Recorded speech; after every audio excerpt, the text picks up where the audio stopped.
توی این ویدیو من میخوام به شما بگم که پول شخصی خودم رو در سال 2025 چجوری سرمایه گذاری میکنم که بتونم برسونمش به 2 برابر. فقط از همین ابتدا بگم که این ویدیو درباره این نیست که برید کدوم سهام رو بخرید، برید ملک بخرید یا نخرید، وامای بانکی الان موقعش که حتما بدوید برید این کارو انجام بدید، و یا اینکه طلا یا هر کدوم از بازارهای دیگه. این ویدیو درباره پیشنهاد خرید یا تقلید نیست و با اینکه من متخصص بیمه هستم 34 دی versicherungsfachmann رسمی، متخصص ملک هستم 34 سی و متخصص وام بانکی 34 ای، اون شغل من هستش که نمیتونم شغل خودم رو با یک دوربین و با یک ویدیو انجام بدم به درستی، چون یه سری استانداردهایی داره. مثل زمانی که شما مهندس باشید بعد کلاه بذارید رو سرتون ایمنی، منم یک سری مسائل ایمنی و استانداردها هست که باید رعایتشون بکنم که حتما باید با مشتری بشینم، سوالهایی رو بپرسم که بر اساس اینکه آیا دنبال سود زیاده، کمه، دنبال حالا ریسک پایینه، ریسک زیاده، یا اینکه چقدر اصلا خرج داره، درآمدش چطوره، من بهش پیشنهادها رو بدم و در نهایت بتونه تصمیمشو بگیره. پس بریم با هم دیگه این ویدیو رو نگاه بکنیم که من بهتون میگم این پول شخصی من که از دنیای کارمندی من هم میاد. درسته من خویش فرما هستم اما کارمند یکی از شرکت‌های خودم هستم، یه حقوق مشخص ماهانه‌ای دارم که اون حقوق رو بخشش رو من سرمایه گذاری میکنم که بسیارم شبیه به حقوق خیلی از شماهایی است که دارید در آلمان زندگی میکنید. پس بیدرنگ بریم با هم دیگه. فقط قبلش یه دونه اکتیوایز میخوریم، اکتیوتر بشیم، پر انرژی تر بشیم، نیازی به قهوه نداریم و اینکه همین خودش کاری میکنه که الان ویدیوی سومی است که داره گرفته میشه، بعدش هم پشت بندش کلی مشتری و بعد کارا انجام بدیم و امشب من تا ساعت 9:30 شب سر کار هستم. پس بریم.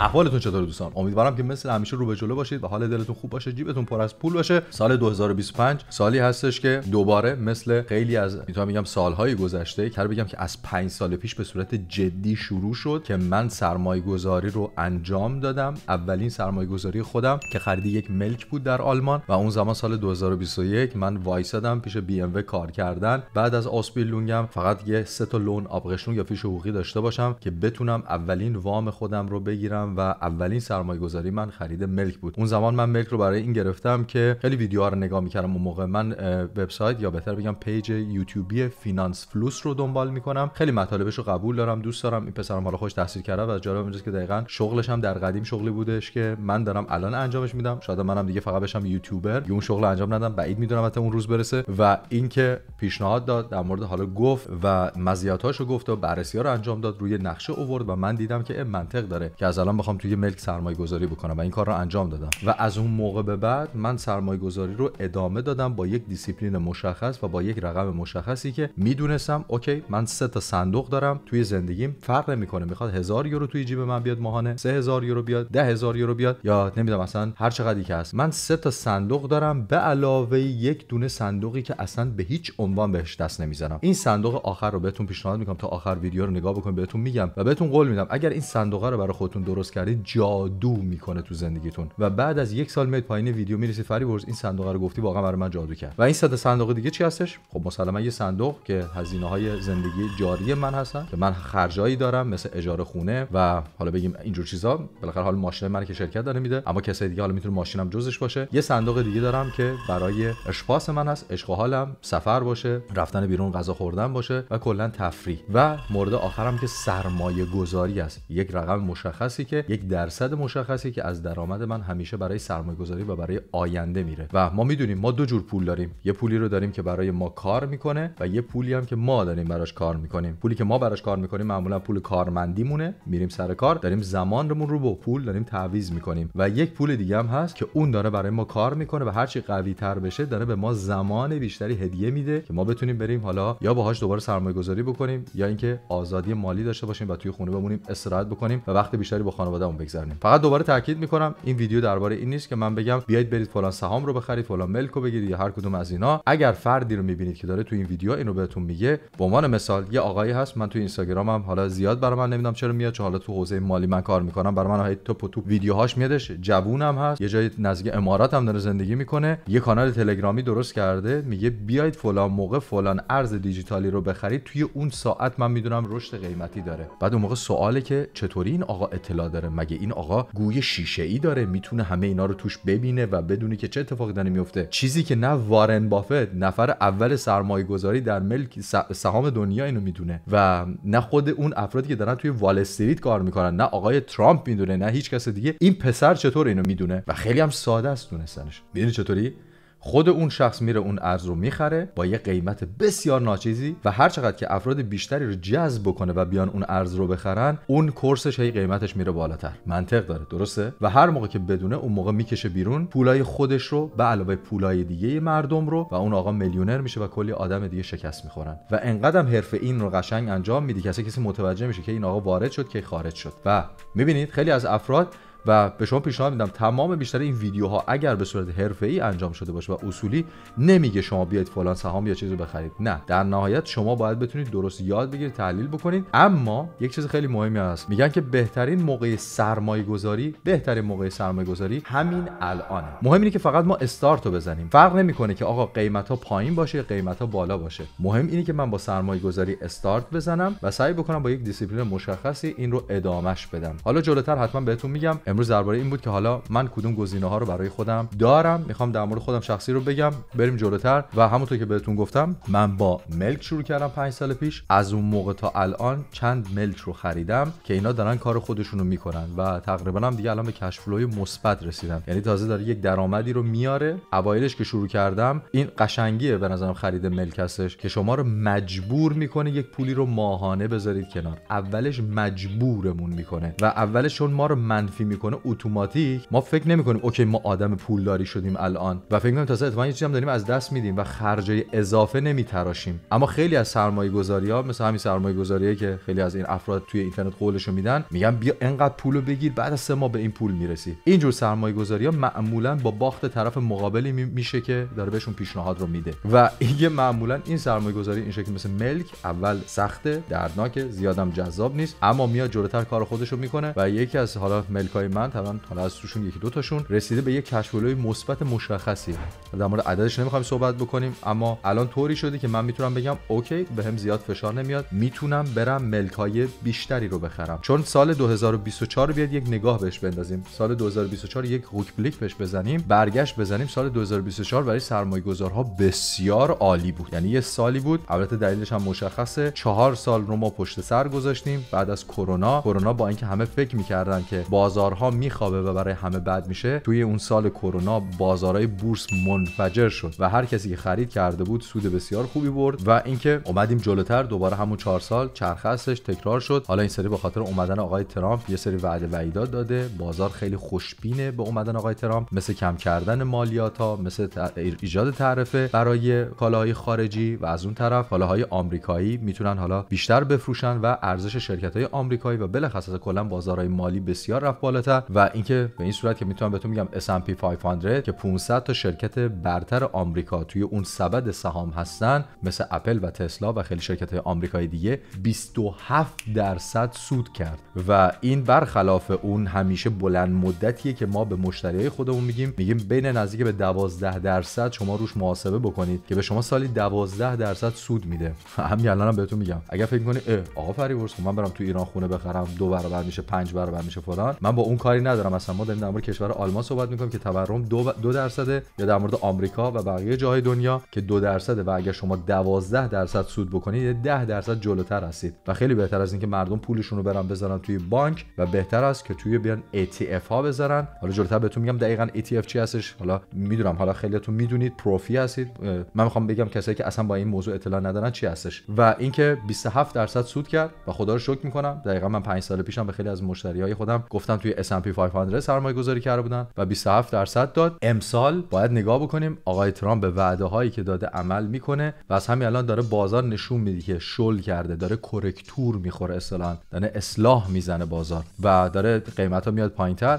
و اینکه همونطور گفتم پس من داخل ملک دارم بیشتر قرار بشه امسال، داخل S&P 500 داشتم. حالا این S&P 500 یا ETF چی هستش؟ Exchange Traded Funds که همونطور که بهتون گفتم توی سال 2024 بسیار اینا خوب سود کردن. و این Exchange Traded Funds چی هستن؟ شما در نظر بگیرید یک سری مؤسسات مالی هستن مثل بلک راک که در آمریکا که صاحب S&P 500 هستش و حالا یا آموندی، اینا میان چیکار میکنن؟ اینا میان یه سری سهام‌های شرکت رو مدیریت میکنن و مردم عادی میتونن که برن به صورت به عنوان مثال بگن ماهانه یا به صورت یک جا من 10,000 یورو 20,000 یورو پول دارم میخوام یه جا بخرم، حالا جلوتر حتما بهتون میگم اگر نوع سرمایه گذاریتون و من برای خودم چجوری انجامش میدم. یا اینکه من ماهانه ماهی 100 یورو 200 یورو میخوام اشپار پلن درست بکنم یا یک صندوق سرمایه گذاری درست بکنم ماهانه توش بریزم و این مؤسسات برای شما دارن مدیریت میکنن پول رو و معمولا اینجور سبد سهام ها ریسک کمی دارن، سود منطقی هم دارن، سودشون نه کمه نه زیاده، مطمئنا از اینکه پول مردم توی بانک باشه خیلی بهتر هستش. و معمولا این سبد سهام ها رو شما چجور میتونید بخرید؟ یا میتونید از طریق یک سری اپ های مثل ترید ریپابلیک که من لینکش رو براتون میذارم، اگر دوست دارید با لینک من میتونید برید عضو بشید. الان هم به شما سود میده اگه با اون لینک عضو بشید، یعنی هم به شما بهتون یه پولی هدیه میده به عنوان کش بک، هم به من میده. دارم اینو از الان به شما میگم اگر با این لینک سرمایه گذاری بکنید در مورد دیگه بقیه سهامتون به من هیچ چیزی نمیرسه و هیچ پیشنهادی هم ندارم حتما برید با این لینک انجام بدید. اگه دوست دارید میتونید بزنید روش، اگه نه کنار همین پنجره‌ای که دارید لطفا یه دونه پنجره جدید باز کنید، برید ترید ریپابلیک، برید کاملا یه کنتوی جدید باز بکنید. حتما هم اصراری نیست که با کنتوی من براتون تفاوت دیگه‌ای میکنه جز اینکه فقط چون داره دوستتون بهتون معرفی میکنه به شما مثلا یه کش بکی هم یه هدیه‌ای هم بهتون میده. همین، حالا خودتون میدونید. و اینکه من کدوم رو دارم توی ترید ریپابلیک میگیرم، توی ترید ریپابلیک که همین اپلیکیشنه، من کد LU 168 104 8804 این کد اون ETF هستش که همونطور که بهتون گفتم S&P 500 که سال گذشته تا نزدیک 32% هم سود داد. و این رو منم بازم میگم از فینانس فلوس من یاد گرفتم که یک کانال یوتیوبی آلمانی هستش بسیار قدیمیه، پیشنهاد داده بود آقای هست به نام توماس، خودش گفت من خودم دارم خرید میکنم و من هم از اون تقلید کردم و واقعا هم سود خوبی داد به من. حالا خودتون میدونید، کدش رو فقط بهتون گفتم. و از طرف دیگه هم من این پولی که گذاشتم رو نصفیشو در ترید ریپابلیک گذاشتم، نصفیشو به صورت بیمه گذاشتم. بیمه من برای من همین سهام رو میخره. همونطور که بهتون گفتم میشه تو ترید ریپابلیک خریدش کرد یا میشه با شرکت بیمه این قراردادو بست که بیمه برای من این کار رو بکن و این خرید رو انجام بده. برای چی حالا نصف کردم؟ چون وقتی که من با بیمه انجامش میدم به من یه سری مزیت‌های مالیاتی میده چون در قالب بیمه است. از طرف دیگه امن‌ترم هست نسبت به ترید ریپابلیک. ترید ریپابلیک فقط تا 100,000 یورو اگر اتفاقی بیفته پول من رو متعهد هست که برگردونه، اما بیمه ها نامحدودن و هر چقدر بره همین بالاتر این میدونم که اون به گرنس یا نامحدود بیمه هستش و من اگر سودم حالا بشه زیاد بشه بگیم مثلا میلیون بشه و واقعا هم اتفاق میتونه بیفته، با رقم های کوچیک هم اتفاق میفته، این پول من بیمه هستش و خیالم راحته، سودش بسیار شبیه اون هست. و البته از طرف دیگه هم وقتی که با بیمه گرفته میشه اگر اتفاقی برای من بیفته میدونم که خانواده من به این پول دسترسی دارن، چیزی که اینجا توی ترید ریپابلیک به این سادگی نیستش. بخش زیادی پس گفتم توی ETF ها یا سبد سهام هست به غیر از ملک و یه بخش دیگه هم به صورت تک سهام هاییه که خریدم، یعنی سهام فلان شرکت ها رو گرفتم، شرکتاش هم بهتون میگم، اما ازتون خواهش کردم این شرکت ها اینجوری نیست که من رفتم خریدم شما هم برید بخرید، فقط دارم میگم و دلیلش هم بهتون میگم برای چی من خریدمشون. من سهام BMW رو دارم، اپل رو دارم، کوکاکولا رو دارم، پیپال رو دارم و عرض کنم خدمتتون تسلا رو. چرا اینا رو خریدم؟ من BMW رو دوست دارم، خودم استفادهش میکنم، سهامش هم خریدم و اعتقاد به اینم دارم که شرکت های آلمانی همیشه این بورسشون سهامشون حالا منطقیه و خوب میره بالا. اپل و دیگه بقیه شرکت آمریکایی هم که ما میشناسیم، کوکاکولا نوشیدنی مورد علاقه خود من هست، تسلا هم که همین صورت شرکتی که من دوستش دارم. پیپال رو خوب سود کرد، به احتمال زیاد شاید بفروشمش، هنوز نمیدونم، یه مقدار الان اوضاع زیاد جالب نیست و اینا تک سهام‌هایی هستن که من میخرم و میذارم میمونه. و نکته مهم رو بهتون بگم، چه در مورد سهام ها، چه در مورد ETF ها، چه در مورد ملک، من سرمایه گذاری که میکنم میخرم، چشمام میبندم، دیگه بهش نگاه نمیکنم. این خیلی مهمه که ما به دارایی هامون وصل نباشیم، یعنی هر روز نریم این دستگاه رو نگاه بکنیم. به قول من روی خانم مسنی بودش که رفته بود، حالا این سرمایه گذاری کرده بود، بعد از یه 5 روز رفته نگاه کرده من خوردم منفی 2% و سریع رفته هر چیزی که سرمایه گذاری کرده رو فروخته. گفتم عزیز دلم شما برای چی این کاری کردی؟ شما سرمایه گذاری اینطوری اینا بالا پایین میشه توی کوتاه مدت، اما توی بازه 10 ساله نگاه بکنید شما دارید توی اقتصاد جهانی شریک میشید. اقتصاد جهانی بله شرایطی ممکنه پیش بیاد، جنگ بشه، نمیدونم قحطی به وجود بیاد، مشکلاتی مثل این ویروس به وجود بیاد، ممکنه بازارهای مالی بخوابن، اما بالاخره اقتصاد جهانی داره کار خودشو میکنه و ما نباید بیایم به اینا وصل بشیم و هر روز احساسی و هر چیزی که احساس ما درش درگیر بشه اتفاقا باید ازش بترسیم. مثل دقیقاً خیلی از کسایی که میان توی اینستاگرام با احساس و اینا آی من عاشق فلان سهام هستم، من عاشق بیت کوینم، باید اینو بخریم فلان بهمان. مطمئنا اگه کسی داره اینجوری بهتون پیشنهاد میده، خب اگرم داره پیشنهاد میده بخاطر که میخواد مال خودش بره بالاتر دیگه، اون سود خودش بیشتر بشه. پس صحبتی که داریم میکنیم اینه که حتما به دور از احساس و به صورت سرمایه گذاری کامل باشه و منم سعی کردم میخرم، میذارم، نگاه نمیکنم و اینا داره کار خودشو میکنه و توی 5 سال گذشته میتونم به شما بگم بسیار جذاب بوده. بریم بعد همونطور که گفتم ملک، ETF، تک سهام ها و یه بخش کوچولویی هم من توی تاگ اسکل گذاشتم. تاگ اسکل چیه؟ مثل فکر کنم اگه اشتباه نکنم بهش میگن حساب قرض الحسنه روز شمار یا هم چیزی که اونم با ترید ریپابلیک بستم به خاطر که پیشنهاد خوبی داد. 6% به من میده گارانتی اجرایی و به من گفته که آقا پولتو بذاری حالا با دوستت، بازم میگم لینکشو براتون میذارم. اینم میتونه چون ما داریم به هم دیگه پیشنهاد میدیم برای شما هم جذاب باشه. پولم رو به جایی که بذارم توی حسابم، پولهایی که میخوام مثلا توی یک سال بهش دسترسی داشته باشم به عنوان مثال برای خرید خونه و این پولها رو من گذاشتم اونجا، داره کار خودش رو میکنه و روز شمار هم هستش و به من میدونم که 100% این عدد رو میده. اونجا می بخشی گذاشتم، بخش بسیار کوچیکیش هستش. بخش عمده پول خودم رو اما دارم از الان بهتون میگم توی ETF ها گذاشتم. توی ETF ها گذاشتم و توی اقتصاد جهانی خودم رو شریک کردم، نگاهم بهش نمیکنم و بهترین نوع سرمایه‌گذاری که سرمایه‌گذاری که بخری بذاری دیگه بهش نگاه نکنی، کار خودش رو بکنه. و جالب اینجاست که ملکایی هم که من گرفتم دقیقاً هم به همین صورته. ملکایی رو گرفتم، محصولایی هستن که من دیگه نه با مستاجرش کاری دارم، نه با حساب کتابش کاری دارم، نه با بیمش کاری دارم، خودش دانه کار خودش رو انجام میده. و برخلاف اون ملکایی که خیلی از افراد میگن برید خودتون کارا رو انجام بدید فلان، چون درسته برای من هزینه‌اش کمتره، ارزون‌تر در میاد، اما از اون طرف وقت من رو بیشتر میگیره و این باعث میشه که من نتونم به سری کارام برسم. و همه اینا رو بهتون گفتم و that's it. همین بود کلا، یعنی دیگه این کل سرمایه گذاری من بود برای سال 2025 و این کارو میگم دارم الان 5 سال انجامش میدم. امسالم مثل سال قبلی هستش. آها و راستی ارزهای دیجیتال بهتون نگفتم. ارزهای دیجیتال نگفتم، اینجا هم نوشته بودمش. توی بحث بیت کوین و سولانا هست. یه بخش بسیار کوچیکیه برای من ارزهای دیجیتال. من هنوز نتونستم باهاش ارتباطی بگیرم. خیلی کتاب رفتم در موردش خوندم، خیلی تحقیق کردم، خیلی دارم میرم هی جلو که انجامش بدم. من به دو تا چیز اما اعتقاد دارم. من میگم که بیشترین ضربه رو دو دسته آدم میخورن. آدمایی که خیلی زیاد فکر میکنن و عمل نمیکنن، آدمایی هم که فکر نکرده عمل میکنن. و اینکه بیت کوین اینقدر برای همه جذاب، هم هیجان بهش میدن، میشه جز اون دسته‌ای که من میترسم اگر برم بخرم بعداً دچار مشکل بشم. به همین خاطر 1% بسیار کوچیکی رو گذاشتم براش که فرصت رو از دست ندم و بگم که اوکی منم استارت زدم، بریم جلوتر یه مقدار ببینیم که چه اتفاقی میفته. خیلی زیاد با این تما خودم رو درگیر نکردم. سولانا هم یک ارز دیجیتالی هستش که از اونم بازم از آمریکا میادش و اون هم به خاطر یه پروژه بسیار جذابی هستش که حالا خیلی افراد بزرگ دیدم که دارن درموش صحبت میکنن. منم گفتم که یه مقدار سرمایه‌گذاری کوچیکی توش انجام بدم و فقط دوباره تاکید میکنم تمام این سرمایه‌گذاری و پروژه ها رو همه رو اول وقت براش میذارم، با مشاور صحبت میکنم و بعد تصمیم گیری به خرید میکنم و انجامش میدم و بعد دیگه میذارمش دیگه کنار و دیگه بهش نگاه نمیکنم، چون نمیخوام که زندگیم رو مختل بکنه. چون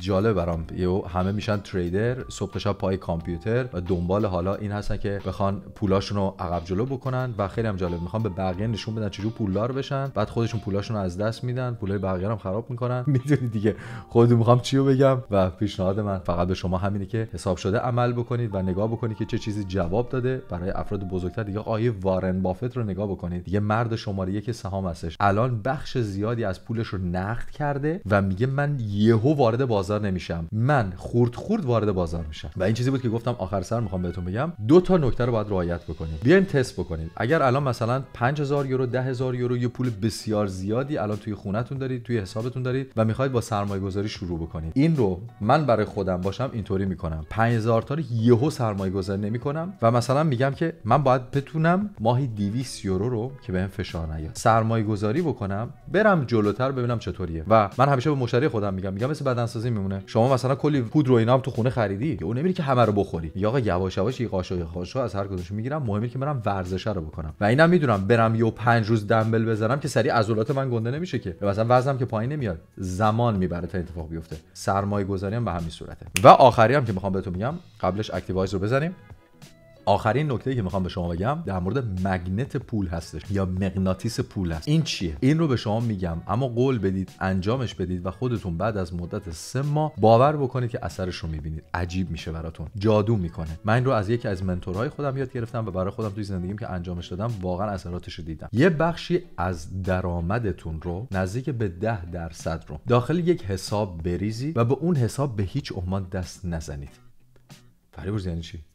میتونه اون حساب حتی یک تاگ اسکیل باشه یا یه حساب بانکی مثل این بانکی براتون این پایین میذارم، اسمش C24 بهتون 3% هم تازه روش سود میده. اما اصلا اون سودش مهم نیست. مهم اینه که شما فقط به غیر از این حتی تازه یه پولی دارید برای سرمایه گذاری میذارید، مثلا میگید ماهی 200 یورو، بتونید 10% از درآمدتون رو بریزید توی اون حساب و بهش دست نزنید. این پول عجیب یه قدرتی رو ایجاد میکنه، مغناطیس جذب میکنه، برای شما پول بیشتر رو میاره توی زندگی، فرصت‌های بیشتر رو به وجود میاره. باور بکنید برای افراد فقط خویش فرما این نیست، برای کارمندها هم این جواب میده این مغناطیس. و جالب اینجاست که من یه موقع‌های اومدم این مغناطیس رو انجام دادم، جلوتر رفتم و یه تایمی دیدم این داره واقعا کار خودش رو انجام میده. رفتم جلوتر به یه حدی رسید که کلی پول توش جمع شده بود. تو خب حیف این پول بمونه اینجا. رفتم باشه کار دیگه انجام بدم و میدونی چه اتفاق افتاد؟ پولم رو از دست دادم. به این مغناطیسه نباید دست زد. این مغناطیسه باید بمونه کار خودش رو بکنه. تستش بکنید و از نتیجهش متعجب میشید و بعد بیاید این پایین برای منم بنویسید که نظر شما چیه. و میگم این رو حتی تو کتاب ثروتمندترین مرد بابل هم نوشته، جزء کتاب‌های قدیمی درباره ثروت سازی که من واقعا قبولش دارم مثل خیلی از افراد دیگه، که میگه آقا یه بخشی از درآمدمون رو باید به خودمون بدیم و بذاریمش کنار و این پول رو بذاریم همینجوری بمونه، هی پولای بیشتر برای ما جذب کنه. ما از قدیم گفتیم دیگه پول میاره. آلمانیام اینو میگن، حتی توی تمام کشورها اینو دارن، یک اصطلاحی دارن که میگن پول میاره و اینم دقیقاً همونجوری کار میکنه. گفتم اینم بهتون به عنوان آخری بگم، منم اینو اینم بزنم. اگر این اکتیوایز رو دوست دارید، به شما انرژی میده، پر از ویتامین سی هستش، توی روز که میاد انرژیتون میره بالاتر، حال دلتون بهتر میشه. لینکشو براتون میذارم پایین. محصول برتری هستش که سال 2025 دارم انجامش میدم. حتما توی ویدیویی براتون کاملتر میگم، در موردش بیشتر توضیح میدم. اما خیلی خوب بوده تا الان نتیجهش، و ازش بیشتر براتون میگم. امیدوارم که این ویدیو رو دوست داشتید. مثل همیشه اگه مطالبش رو مفید دونستید، ممنون میشم که دکمه لایک خوشگل رو پایین بزنید اگر مفید بود براتون، و دکمه سابسکرایب هم بزنید. و همین that's it. 2025 ببینیم که امید به خدا چجور میره جلو. امیدوارم که شما هم توی زندگیتون همیشه ثروت، سرمایه گذاری و سلامتی باشه. مرسی، با خدا رو به جلو باشید. تا ویدیوی بعدی، بدرود.